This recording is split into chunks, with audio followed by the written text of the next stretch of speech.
اور میری کم علمی پر مبنی حمد و ثنا کے بعد آج کے انتہائی اہم ترین خطبہ جمعہ کا موضوع انشاءاللہ ہوگا: کیا ہم سب روزانہ تزکیہ نفس کے مراحل کو طے کر رہے ہیں؟ میں اللہ سے دعا کرتا ہوں اللہ سبحانہ و تعالی ہم سب کو ان مراحل کو طے کرنے والوں میں شامل فرما دے۔ یقیناً میرے بھائیوں، میری بہنوں، اس دنیا کی جتنی بھی چمک دمک ہے، غور کیجئے گا میری بات پر، یہ جتنی آرائش و زیبائش ہے اس دنیا کے اندر، آپ کو جتنی خوبصورتی اس کائنات میں نظر آتی ہے، یہ باغات ہیں، یہ خوبصورتی ہے، یہ پھل ہیں، یہ پھول ہیں، یہ گھوڑے ہیں، یہ سواریاں ہیں، یہ گاڑیاں ہیں، یہ مکان ہیں، یہ بڑے بڑے چشمے ہیں، یہ خوبصورتی کے نظارے، حتیٰ کہ اس کائنات کی جتنی بھی سجاوٹ ہے، اللہ قرآن میں ایک اعلان کرتے ہیں جو بڑا ہی انسان کو بڑی غور و فکر کی دعوت دینے والا ہے: اِنَّا جَعَلْنَا مَا عَلَى الْأَرْضِ زِینَةً لَهَا لِنَبْلُوَهُمْ أَيُّهُمْ أَحْسَنُ عَمَلًا۔ اے آدم کے بیٹو، یہ زمین کی جتنی آرائش و زیبائش ہے یہ میں نے بنائی ہے، یہ میری تخلیق کرتا ہے، یہ دنیا میری سجائی ہوئی دنیا ہے۔ یا رب ذوالجلال، آپ نے کیوں سجائی؟ کس مقصد کے لیے سجائی؟ اس کا مقصد اور مدعا کیا ہے؟ لِنَبْلُوَهُمْ أَيُّهُمْ أَحْسَنُ عَمَلًا۔ اللہ تعالیٰ اب یہ دیکھنا چاہتے ہیں کہ اس زیبائش کے اندر یہ آدم کا بیٹا، یہ آدم کی بیٹی مجھے کتنا یاد کرتی ہے، یہ آسن عمل کتنا کرتی ہے، یہ خوبصورت اور سجا کر نیک عمل کتنا کرتی ہے، یا یہ اس دنیا کی رنگینیوں میں گم ہو جاتا ہے۔ اس کی زندگی کا مقصد اس دنیا کے اندر کچھ بڑا کر جانا ہے، لیکن اس کی زندگی کا مقصد دنیا کے اندر کچھ آسن کرنا نہیں ہے۔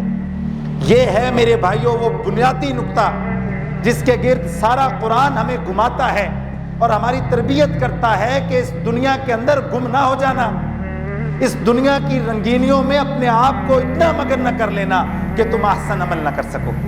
اور جو احسن عمل کر لیتا ہے، یبشر المؤمنین الذین یعملون الصالحات ان لهم اجرا حسنا ماکثین فیہا ابدا۔ اللہ قرآن میں اعلان کرتے ہیں ماکثین فیہ ابدا، کہ اے لوگو جو آسن عمل کرو گے، پھر یہ وہی خوش نصیب لوگ ہیں جن کے لیے میں نے آسن جنت کو تیار کیا ہوا ہے۔ اب سوال یہاں پر یہ پیدا ہوتا ہے کہ جب آسن عمل اگر ہم کر رہے ہیں تو پھر یقیناً آسن جنت، بہترین جنت، اور یہاں پر اللہ جب جنت کا ذکر کرتے ہیں تو اللہ جنت کی دوسری نعمتوں کا ذکر نہیں کرتے، باغات کا، حوروں کا، کھانوں کا، محلات کا، اللہ ذکر کرتے ہیں ماکثین فیہ ابدا۔ اے لوگو، ایسی جنت ہے جہاں پر تم ہمیشہ رہو گے۔ جنت کی جو سب سے بڑی نعمت ہے وہ ہمیشہ کی ہے۔ آپ ہمیشہ کے لیے ایک ایسی دنیا کے اندر چلے جائیں گے جہاں پر انسان کو کبھی بیماری نہیں، کبھی نعمت کا زوال نہیں، کبھی مر جانے کا خوف نہیں۔ اس دنیا میں آپ جس مرضی درجے کو حاصل کر لیں، آپ دنیا کے اندر جتنا اطمینان کا سامان اپنے گھر کے اندر مہیا کر سکتے ہیں کر لیں، لیکن یہ بات آپ کے اندر آپ کو ہر وقت کھٹکتی ہے کہ میں نے ان نعمتوں کو چھوڑ کے چلے جانا ہے۔ میری زندگی کو زوال، میرے گھر کو زوال، میرے کاروبار کو زوال، یہ دنیا ہی زوال ہے۔ اور یہ پیغام تو ہر ڈوبتا ہوا سورج بھی دیتا ہے کہ میں آب و تاب کے ساتھ چمک رہا تھا، اگر مجھے روز رات کو زوال آتا ہے تو آدم کے بیٹے تجھے کیسے زوال نہیں آئے گا؟ تو اس آسن جنت کے حصول کے لیے جو سب سے بڑا سوال میرے بھائیوں، میری بہنوں، میں نے اور آپ نے اپنے آپ سے ہر روز کرنا ہے، کیا میں اور آپ روزانہ اپنی شخصیت میں پاکیزگی کے مراحل کو طے کر رہے ہیں؟ یاد رکھیے گا، جنت ایک نہیں ہے، جنت کے 100 درجات ہیں۔ تو ہر جمعے کے خطبے میں، ہر روز رات کو سوتے ہوئے، ہر مہینے کے اختتام پہ کیا ہم یہ کبھی اپنا محاسبہ کرتے ہیں؟ یار کوئی جنت کا درجہ بڑا بھی ہے کہ ادھر ہی کھڑا ہوں؟ جنت کے 100 درجات ہیں، یہ کمپٹیشن کا میدان ہے میرا اور آپ کا۔ یہاں پر میں نے دوڑنا ہے، آپ نے دوڑنا ہے، ہم نے اپنے بچوں کو دوڑانا ہے۔ اے میرے بیٹو دوڑو، یہ جنت کی اوپر سے اوپر کی منزل کو حاصل کرنا ہے۔ تو کیا ہم اپنا محاسبہ کرتے ہیں؟ یار 100 درجے ہیں، اس کے اوپر جنت الفردوس ہے، پھر میرے محبوب پیغمبر کا مقام محمود ہے۔ کیا میں ہر ہفتے ہر جمعے کے خطبے کے بعد کوئی ایسا کام کرتا ہوں یا مجھے روز کوئی ایسی تبدیلی محسوس ہوتی ہے یار آج میں نے یہ مرحلہ طے کیا ہے، میں آج بہتر ہو گیا ہوں، مجھے لگتا ہے کہ اب اگلا درجہ میرا ہے انشاءاللہ، میں منزلیں طے کر رہا ہوں؟ کیا ہماری یہ دوڑ ہے میرے بھائیوں؟ یہ وہ محاسبہ ہے، یہ وہ تزکیہ نفس ہے جو اللہ کا قرآن کئی قسمیں اٹھا کر ہمیں یاد دہانی دلواتا ہے۔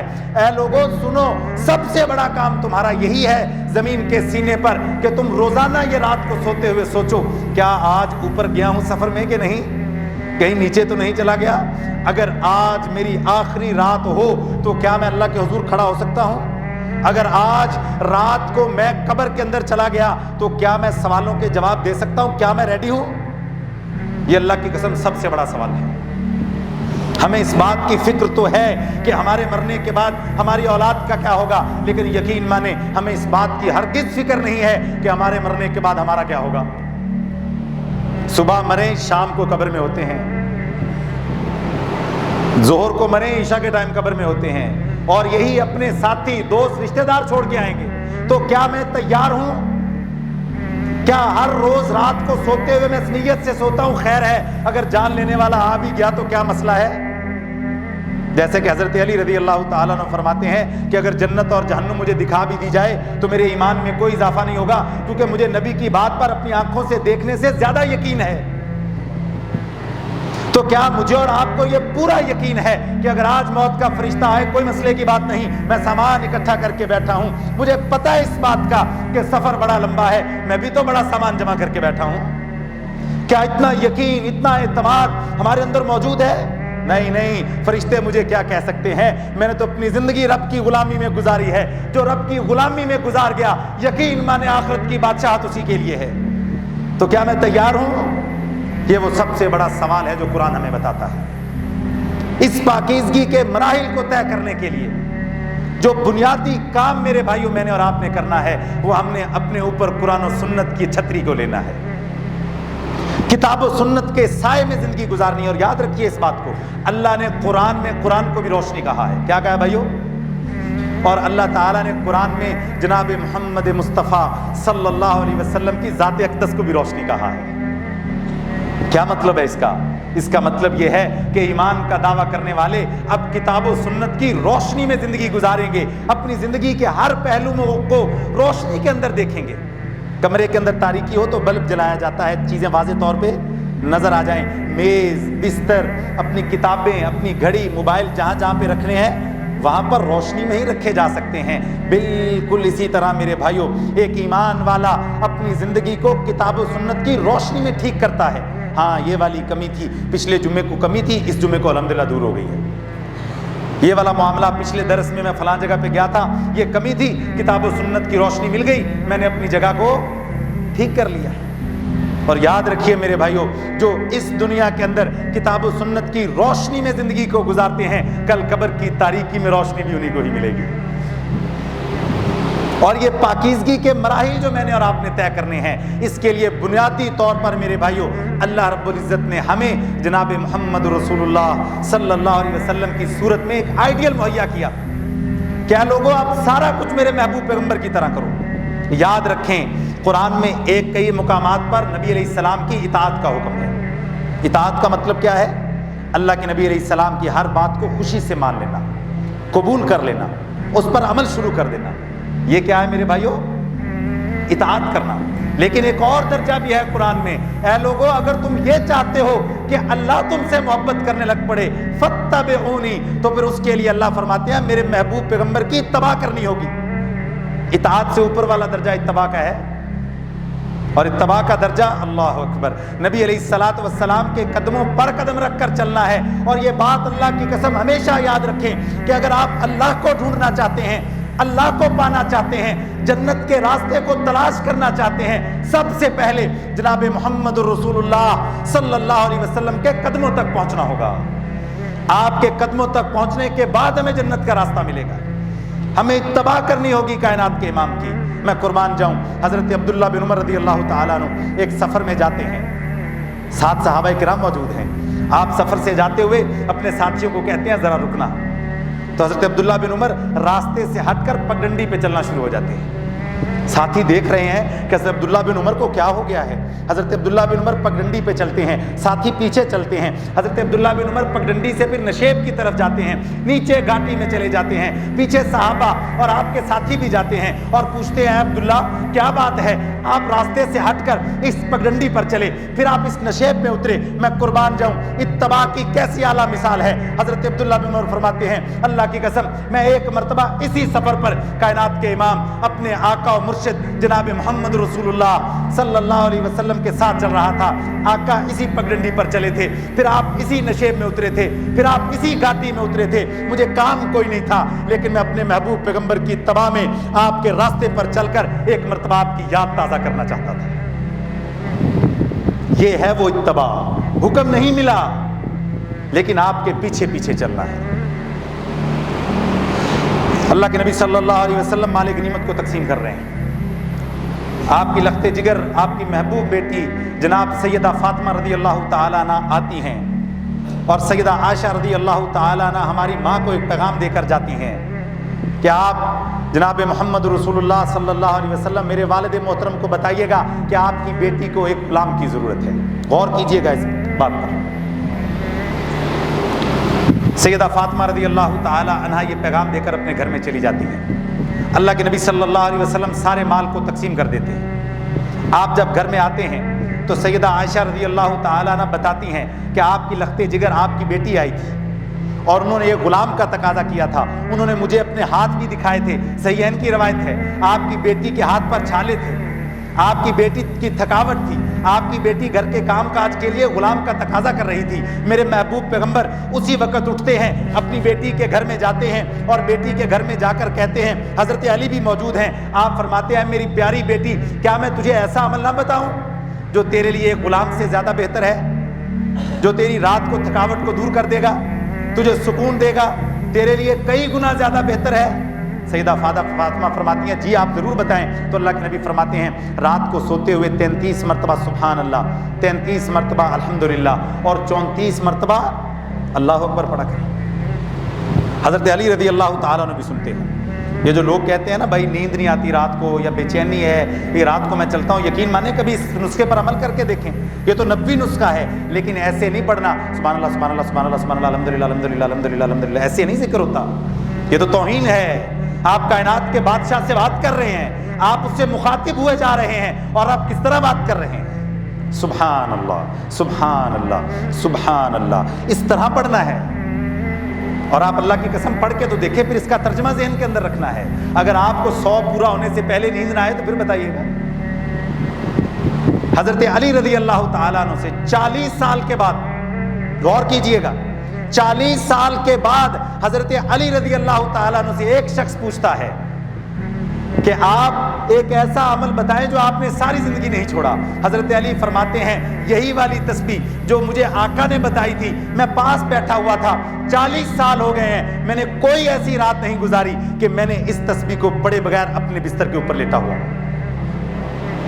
تو اس شخص نے پوچھا کیا جنگ صفین کی رات بھی جب کوہرام مچا ہوا تھا؟ تو حضرت علی فرماتے ہیں ہاں اس رات بھی میں اس تسبیح کو پڑھنا نہیں بھولا. یہ ہے اتباع رسول. ایک مرتبہ پتہ چل گیا کہ یہ کائنات کے امام نے فرمایا ہے, جن کو اللہ نے ہمارے لیے آئیڈیل بنایا ہے, انسان سر تسلیم خم کر دے اور پھر اس عمل کو مرتے دم تک نہ چھوڑے. حقیقت میں لذت وہی شخص پاتا ہے, سکون اسی شخص کو آتا ہے. اور یہ بات یاد رکھیے گا, یہ بڑے اصول کی بات ہے. آج ہمارے لب و لہجے بدل گئے.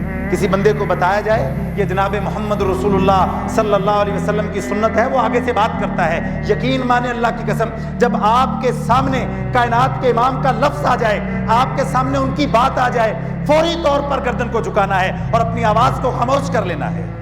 نہیں, اس کے بعد میرا بات کرنے کا اختیار ختم ہو جاتا ہے.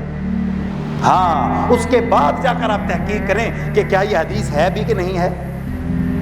لیکن اس وقت اللہ کے نبی کی بات کے آگے کوئی بات کرنا نہیں, میں ایسا سمجھتا ہوں معاذ اللہ.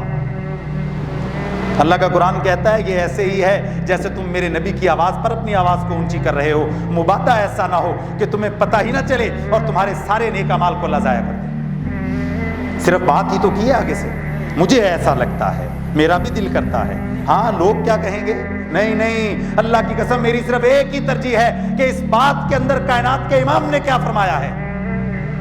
میری زندگی کا محور و مرکز یہی ہے کہ مجھے یہ بتایا جائے کہ کائنات کے امام اس معاملے میں کیا کہتے ہیں، اس کے بعد میری کوئی بات نہیں۔ میں اس بات کو ایک ذرہ اہمیت نہیں دیتا کہ لوگ کیا کہیں گے، میں نے اپنے آپ کو ان سارے لوگوں کی غلامیوں سے نکال کر کائنات کے امام کی غلامی میں دے دیا ہے۔ یہ ہے اصل میں ایمان کا تقاضا میرے بھائیو۔ تو اگر آپ پاکیزگی کے مراحل کو طے کرنا چاہتے ہیں، تزکیہ نفس کے مراحل کو طے کرنا چاہتے ہیں، تو اس کے لیے سب سے پہلا اور بنیادی کام مکمل طور پہ اتباع رسول اور محبت کے ساتھ، خوشی کے ساتھ، چاہت کے ساتھ، اور پھر اس کو سعادت سمجھ کے کرنا۔ دوسری اور بڑی اہم بات میرے بھائیو، اگر آج کے اس پرفتن دور میں اگر آپ پاکیزگی کے مراحل کو طے کرنا چاہتے ہیں، غور کیجئے گا میری بات پر، قرآن کی بات ہے، بڑا گہرا نقطہ ہے قرآن کا۔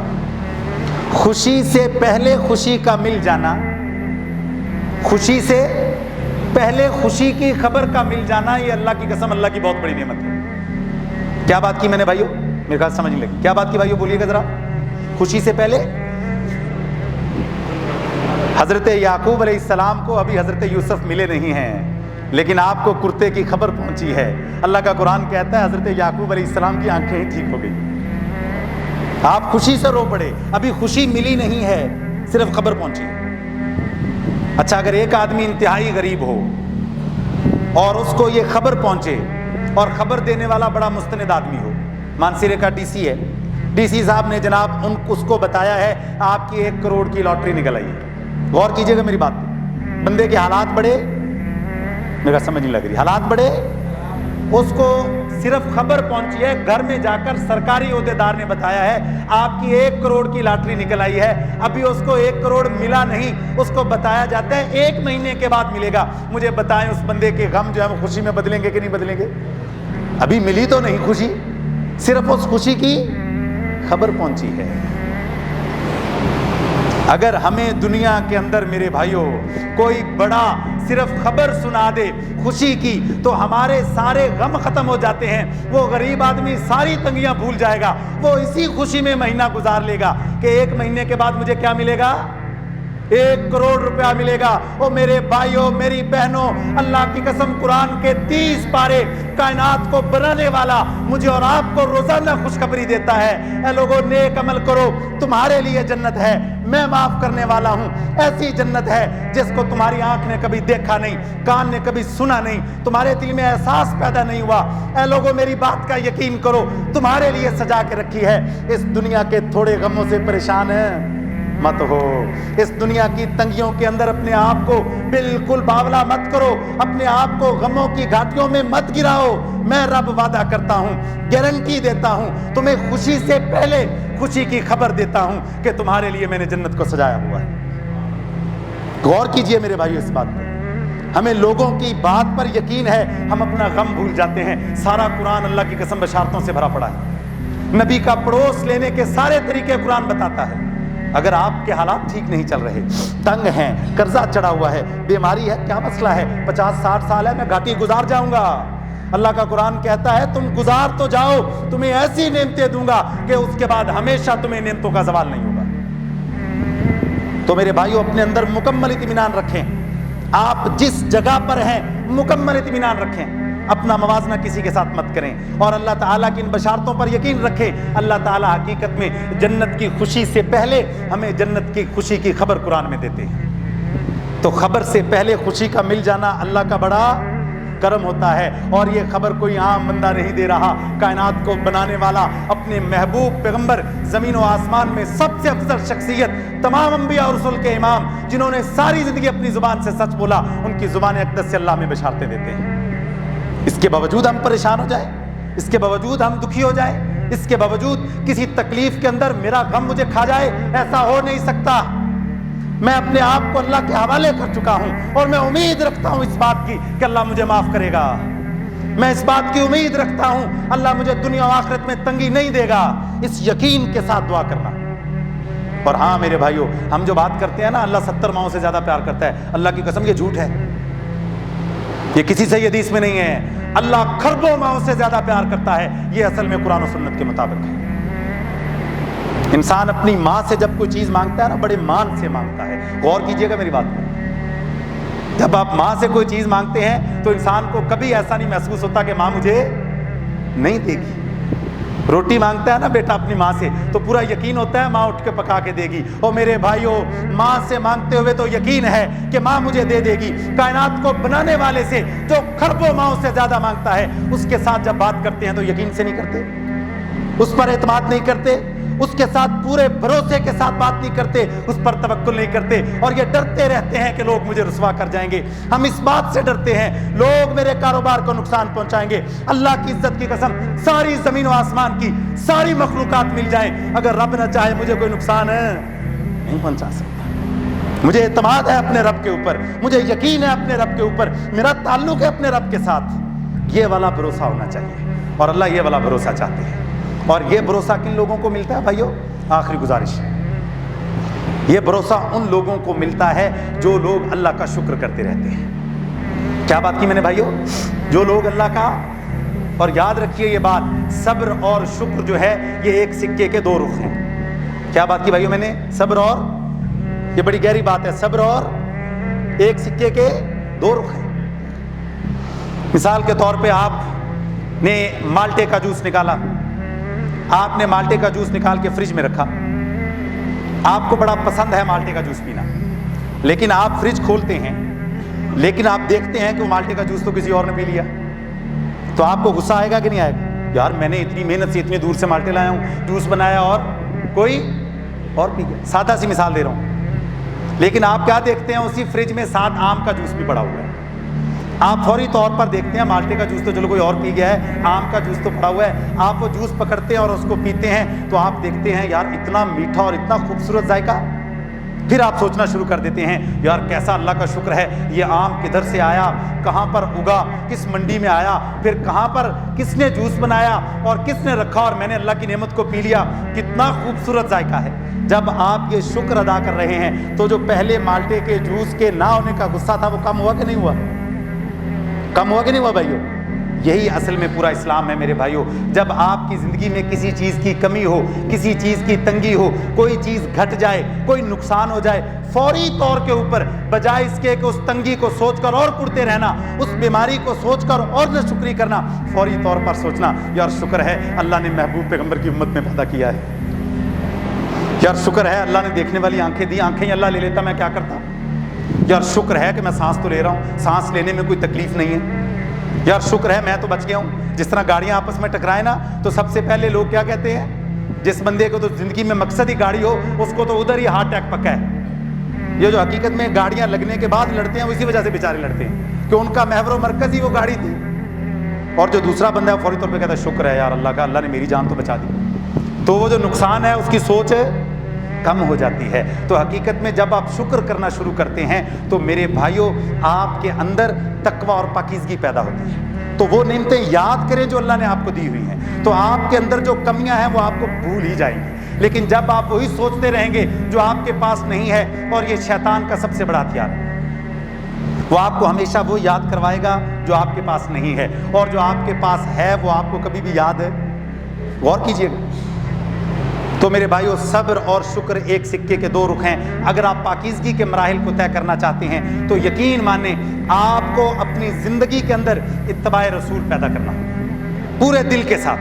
اور دوسرا میرے بھائیو اپنے اندر ہمیشہ اطمینان رکھنا ہے کہ انشاءاللہ تعالی میرے لیے قرآن کی بشارتیں موجود ہیں, میں اللہ کے فضل سے جنت کا حقدار بنوں گا.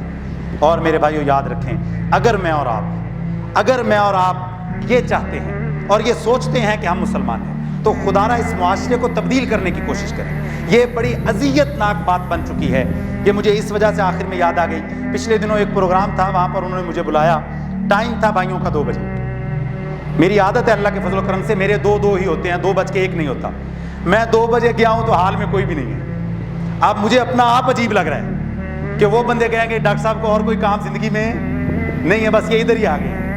یعنی اب ایسی الٹی چرخی چل گئی ہمارے معاشرے کی, جو وقت کی پابندی کرے گا اس کو عجیب لگ رہا ہوتا ہے, بجائے اس کے کہ جو لیٹ آئیں وہ شرمندگی کا احساس کریں کہ یار ہم لیٹ ہو گئے ہیں. یار اچھا قدرتی طور کے اوپر ہمارے گھر کے ایونٹ سے لے کر ہماری شادیاں، ہمارے نکاح، ہماری تقریبات، حتیٰ کہ ہمارے علماء کی مجالس ساری جھوٹ پر ہے۔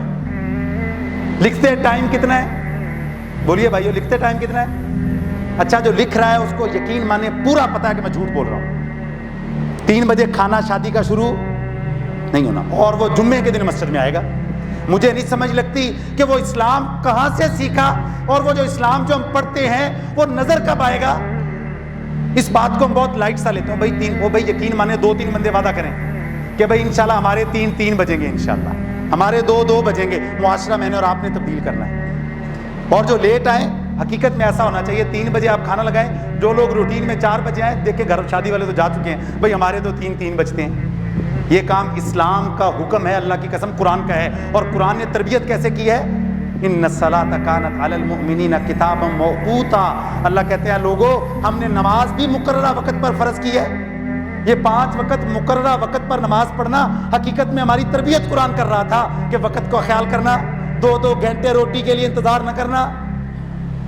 تو خدا را میرے بھائیوں، اپنے گھر کی تقریبات میں، دکانوں کے افتتاح میں جو لوگ بلاتے ہیں، اللہ ان کو بھی عزت دے، محبت کرتے ہیں، وقت کا خیال کریں۔ یہ 4 بجے افتتاح ہے، 6 بجے تک بیٹھے رہیں، زندگی میں اور کام بھی بہت زیادہ ہے۔ سب بھائیوں کے وقت قیمتی ہوتے ہیں، تو میرے بھائیوں جن کے 2 بجیں گے وہ بھائی انشاءاللہ وعدہ کریں کہ ہمارے آج کے بعد 2 بجیں گے انشاءاللہ۔ یہ مسجد میں بیٹھ کے بھائیوں نے ہاتھ اٹھایا، انشاءاللہ 2 کتنے بجیں گے؟ 2 کا مطلب 2 ہوتا ہے، 2:01 نہیں ہوتا میرے بھائی۔ تو یہ زندگی ہے، یہ قرآن ہے، یہ سنت ہے، یہ زندگی گزارنے کا رویہ ہے۔ اسی طرح میں نے اور آپ نے معاشرے کو تبدیل کرنا ہے۔ میں اللہ سے دعا کرتا ہوں اللہ سبحانہ و تعالی ہمیں صحیح طور پر اتباع رسول کر کے قرآن و سنت کی چھتری کے نیچے زندگی گزارنے کی توفیق نصیب فرمائے۔ وما علینا الا البلاغ المبین۔